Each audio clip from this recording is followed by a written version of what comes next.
Tacirin həmişə də demişəm, çox gözəl səsi var.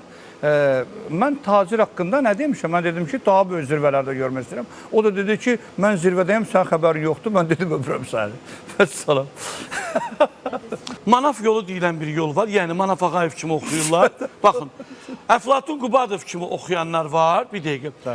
Bir də mən deyim, Tacir müəllimin yolu var ki, bugün bir çox gənclər çıxır ki, mən Tacir müəllimdən öyrənmişəm, oxuyuram. Sahib İbrahimov da yox. Taciri qatma olaraq dedim. Tacir başqa bir insandır. O Bayat Şiraz oxuyub, uşaqlıqda, o sənətkardır, belə.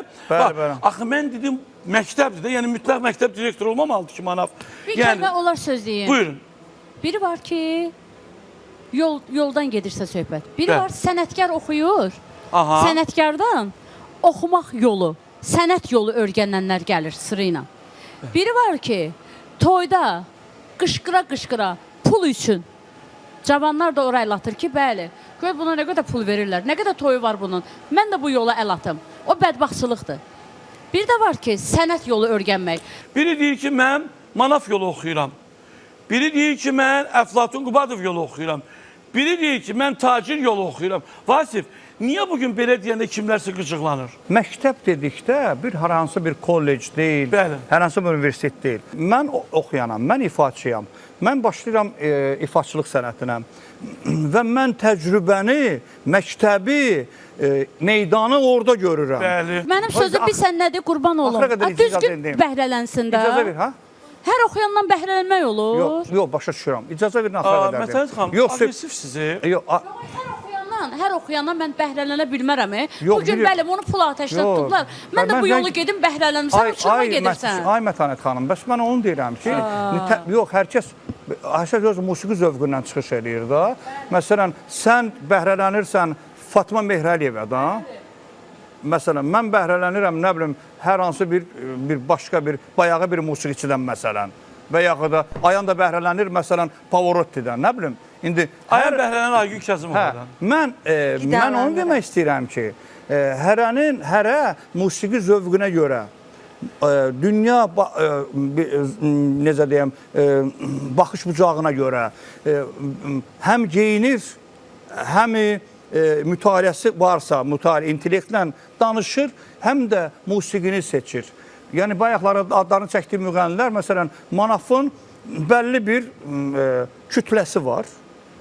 O ondan zövq alır və o ondan bəhrələnir və onu qane edir ona. Məsələn, Tacir Şahmalıoğlunun başqa bir yolu var, başqa bir sənət tərzi var və bunu nə Manaf, nə Əflatun, nə mən, nə Həsən, nə Hüseyin dana bilmərik ki, bu adam sənəti hardadır, zirvədədir. Və mən də bir də təkrar edirəm ki, daha böyük zirvələrdə görmək istəyirəm onu deyəndə, o deyir ki, mən elə zirvədəyim, sən xəbərin yoxdur. Mətələt xanım, bax, siz agresif yanaşırsınız sənət baxımdan. Toydan bəhrələnsin, toy müğənnisindən bəhrələnsin, amma yaxşı oxuyanın musiqisini bəhrələnsin. Mən adını çəkdiyim müğənnilər yaxşı müğənni deyil. Mən heç kimin haqqında fikir bildirməyəcəm. Çünki adını çəkdiyin insanlar çoxu mənim haqqımda düzgün fikir bildirməyir. Əsəbləşməyin müəllimə. Bugün mənim haqqımda belə bir şey deyir, sabah gün sənə bir dənə söz deyirlər ki, bu temanı mən falan kəsib, mənə belə deyim. Mən o sözlərdən uca çıxmışam. Sadəcə mən özüm haqqında danışa bilərəm. Bir də gənclərə nəsihətim budur. Yaxşı, demirsən toy müğənnisi. Toy müğənnisi 3 nəfərdən ibarətdir, 4 nəfərdən ibarətdir. Yox, onlar illərdən axı bu sənətlərdən. Əzizim. Bax, bugün gələnlər bölgələrimizdə olan müğənnilər olaraq oxşamaq istəyirlər. Əzizim, bir insan 40 il oxuya bilər, amma mən onu oxumağını bilmirəm nə oxuyum. Mən bayaqdan ad çəkilir, müştəris də onlarla dostsuz adlarını çəkirsən. 3 nəfərin adını çəkmirsən. Bəli. Mənə niyə Manaf qıcıq verməlidir ki? Mən Manafa qıcıq verirəmsə bilmirəm. Amma mən inanmıram ki, mənə Manaf qıcıq versin və yaxud mən ona. Biz illərin dostuyuq. Mən Manafın adını çəkmirəm. Manafa tənqidi də yanaşmır. Əvvəla o məndən yaşda böyükdür. Və məndən qabaq gəlib səhnəyə. Sizcə bir də təkrar edin. Məktəb deyil, təcrübə yeridir, meydan yeridir.